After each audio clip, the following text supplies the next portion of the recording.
여러분 안녕하십니까, 진성호입니다. 청와대의 울산시장 선거 개입 의혹, 하명 사건 수사 의혹을 담당했던 부장검사가 추미애의 칼춤 인사에 항의하는 뜻으로 사의를 표명했습니다.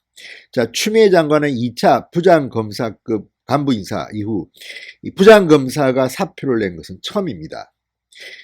가장 뜨거운 울산시장 선거 청와대 선거 개입 의혹을 수사 중이던 부장검사가 사표를 내에 따라 지금 일선 검사들은 부글부글 끓고 있습니다. 지금 추미애 장관은 이번 인사를 통해서 실무진 평검사들은 상당히 많이 남겼으나 부장검사급을 날리고 있습니다. 또 직제 개편을 통해서 부서가 없어진 것도 있습니다. 자, 이렇게 되면 누가 손해를 보고 누가 이걸 볼까요? 아마도 청와대나 법무부는 아예 청와대 수사를 하는 것을 방해하려는 그런 의도가 있었을지 모르겠습니다만 긴 안목으로 보면 결국 당하는 쪽은 권력을 쥔 쪽이 아닐까 생각됩니다. 진성호의 융단 폭격 시작합니다. 추미애 법무부 장관을 융단 폭격합니다.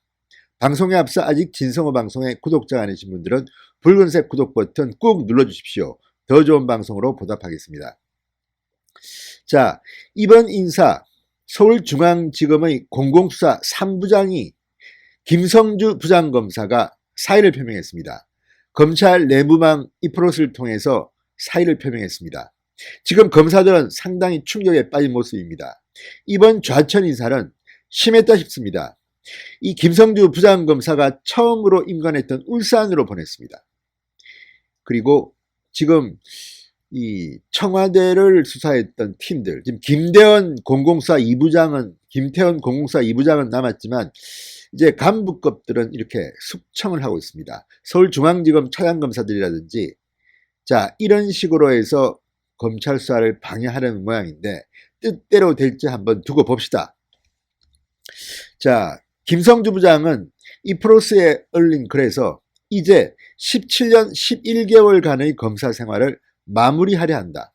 2009년 처음으로 서울중앙지검 공안 2부에서 공안 업무를 시작한 이후 계속해서 공안 업무만 담당할 수 있도록 과분한 기회를 주셔서 감사하다.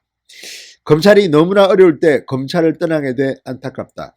밖에서도 늘 검찰을 응원하도록 하겠다. 이렇게 썼습니다. 공안통입니다. 이름은 지금 공공수사부로 바뀌었지만 공안부에서만 근무했다는 김성주 검사.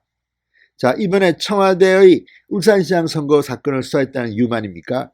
정말 이런 좌천성 인사가 언제까지 계속될 것인지 국민들은 노여워하고 있습니다. 자, 김 부장은 이번 좌천 인사 직후 곧장 사임을 결심한 것으로 보입니다. 청와대 선거 개입 의혹 수사를 담당하는 실무진 간부 중 한 명입니다. 자, 법무부는 지난 23일 인사를 통해서 울산지검 형사 5부 부장으로 전보했습니다. 과거 공공수사부입니다. 공공수사부가 형사 5부로 바뀌었습니다. 자, 김 부장은 2017년 8월 처음 부장검사로 보임된 뒤 울산지검 공안부에서 근무한 적이 있습니다. 초임 부장으로 근무했던 자리에 다시 서울중앙지검 공공수사 3부장을 내려보낸 것이 무슨 의미일까요? 엿먹어라 아니겠습니까? 엿먹어라. 좌천 인사 색깔이 뚜렷합니다. 자, 김 부장이 근무했던 공공수사 3부 이날부터 시작되는 직제 개편에서 형사부로 전환됩니다. 아예 부서가 없어지는 겁니다. 자, 이런 저간의 사정을 김 부장 사의 결심에 상당히 영향을 미쳤던 것으로 보입니다. 그러나 이것을 지켜보면서 이런 청와대와 법무부의 노골적인 수사 방해 의혹이 과연 실효를 거둘 수 있을까? 그것은 좀 더 따져봐야 됩니다. 자, 임현 대검찰청 공공수사 정책관, 김성훈 대검 공안수사 지원과장, 신봉수 서울중앙지검 2차장이 지휘를 맡았습니다.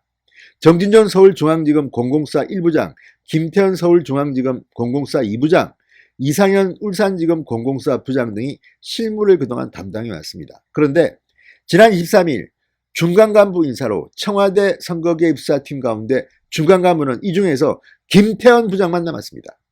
완전히 간부진을 싹쓸이했습니다. 임정책관 대전지검 차장으로, 신 차장은 평택지청장으로, 김 과장과 정 부장, 이 부장은 각각 서울 북부지검 형사 1부장, 광주지검 형사 1부장, 대전지검 공공사부장으로 모조리 전보했습니다. 청와대에 손을 댄 자들은 전부 다 좌천시켜라, 지방으로 보내라, 이렇게 한 것으로 보입니다. 정말 기가 막힌 인사입니다. 이런 추미애의 칼춤에 항의해서 김성주 부장은 사의를 표명한 것으로 보입니다. 자, 그런데 문제는 이 선거 개입 의혹이 수사로 밝혀지면 청와대는 큰 타격을 입습니다. 그래서 이렇게 수사 간부들을 대거 학살했는지는 모르지만 여기에 대해서 법조계 전문가들은 또 다른 견해를 내보입니다. 자, 이제 이렇게 막 흥크러났기 때문에 설령 재판에서 조금 검찰이 문제가 있어도 이 해명할 거리를 준다는 겁니다. 이렇게 권력이 우리를 방해했다. 그럼에도 우리는 이런 정도로까지 수사를 했다. 지금요, 설 연휴를 반납하고 서울중앙지검 공공수사부의 검사들은 일을 했다고 합니다. 그리고 2월 3일 날 이제 완전히 교체되는 그 전에 지금까지 물증이나 진술이 나온 사람들은 모조리 기소하겠다는 뜻을 지금 윤석열 검찰총장은 결심한 것으로 보입니다. 물론 그 중간에 서울중앙지검장, 문재인 대통령의 경희대 후배 이성윤 지검장이 방해하겠죠. 그럴 가능성이 높습니다. 그렇지만 과연 그게 가능할까요? 살아있는 권력에 대한 수사를 하는데 이렇게 친문 성향의 검사들이 중간에서 방해한다면 이제 밀란이 일어날지도 모릅니다. 총선이 얼마 안 남았습니다. 이따위로 해서는 되겠습니까? 자, 이제 검찰은 실질적으로는 손해를 봤지만 명분을 얻었다는 그런 말이 나옵니다. 검찰이 청와대에서 수사 외압을 받는 구도로 비춰진다면 향후 수사 결과가 반드시 청와대에 유리하기는 힘들 겁니다. 자, 또 안타까운 한 명의 훌륭한 부장검사가 검찰을 떠나게 됐습니다. 언젠가 총선에서 민주당이 참패를 하고 한국당이 승리를 하게 되면 특검을 만들어서 이런 검사님들 특검으로 부릅시다. 그래서 정말 제대로 된 대한민국의 정의가 무엇인지를 한번 보여줍시다. 진성호의 융단 폭격이었습니다. 여러분 감사합니다.